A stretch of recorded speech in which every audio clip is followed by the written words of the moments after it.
الحمد لله وحده والصلاة والسلام على رسول الله أما بعد فأعوذ بالله من الشيطان الرجيم من يطع الرسول فقد أطاع الله. میرے نہایت عزت کے لائق استاد محترم اور ہم مکتوب ساتھیوں، آج کا میرا موضوع اطاعت رسول ہے. نبی علیہ الصلوۃ والسلام کا فرمان ہے کل امتی یدخلون الجنۃ الا من ابى. قالوا یا رسول اللہ صلی اللہ علیہ وسلم من یأبى؟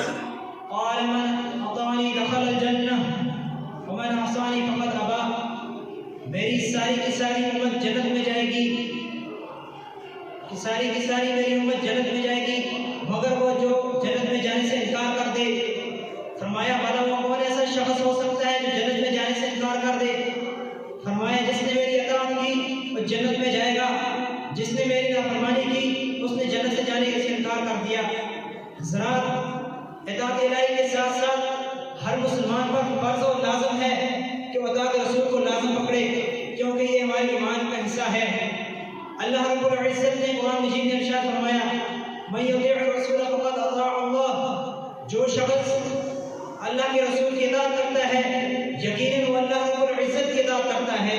دوسرے مقام پر فرمایا ومن یطیع اللہ ورسولہ ویخشى اللہ ویتقی فاولئک هم الفائزون. جو شخص اللہ رب العزت اور اس کے رسول کی اطاعت کرتا ہے اور اس سے ڈرتا ہے یہی لوگ کامیاب اور کامران ہیں.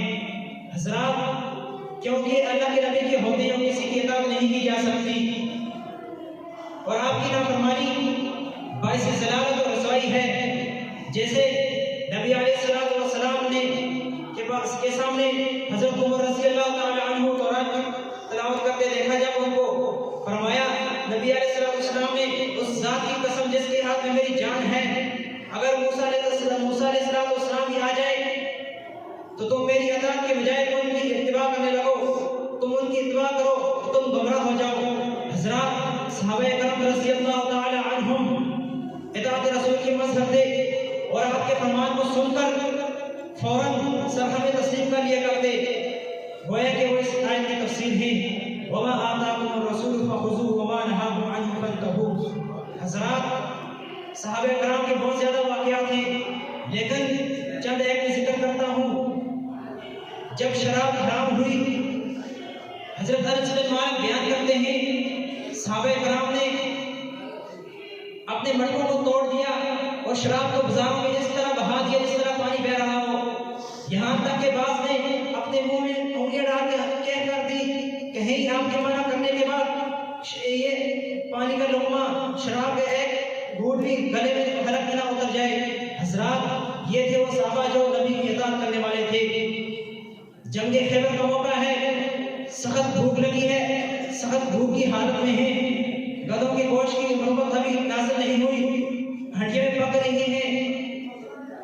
ادھر گھریلو گدھوں کی حرمت کا اعلان کر دیا تو سب مسلمانوں نے اپنی ہڈیوں کو الٹ کر دیا اور اطاعت رسول کا نمونہ بن گئے. حضرات، یہیں پر بس نہیں، نبی علیہ الصلوۃ والسلام ایک مجلس میں بیٹھ کر فرمایا لیکن وہ شخص اس مجلس میں موجود نہیں. فرمایا ایک بستی بہت اچھا آدمی ہے، اگر وہ اپنے بالوں کو کندھوں سے چھوٹا کرے اور اپنے تہبند کو ٹخنوں سے اوپر رکھے، دیکھے ان کی اطاعت کیسی ہے. جب یہ بات ان تک پہنچ جاتی ہے اور وہ اپنے بالوں کو کاٹ لیتے ہیں، چھوٹا کر لیتے ہیں اور اپنے تہبند کو نسل کر لیتے ہیں. حضرات، اسی طرح ایک اور حدیث نبی علیہ السلام نے فرمایا لا یؤمن احدکم حتی یکون ہواہ تابعا لما جئت بہ. تم میں سے کوئی اس وقت تک مومن نہیں ہو سکتا جب تک وہ اپنی خواہشات کو میرے تابع نہ کر لے. حضرات، اسی لیے اللہ رب العزت نے قرآن مجید میں ارشاد فرمایا رضی اللہ عنہم ورضوا عنہ. بس آخر میں یہی کہنا چاہوں گا مصور کھینچ وہ نقشہ جس میں یہ سپاہی ہو، مصور کھینچ وہ نقشہ جس میں یہ سپاہی ہو، ادھر فرمان محمد ہو ادھر گردن جھکائی ہو. صلی اللہ علیہ وسلم. وما توفیقی الا باللہ.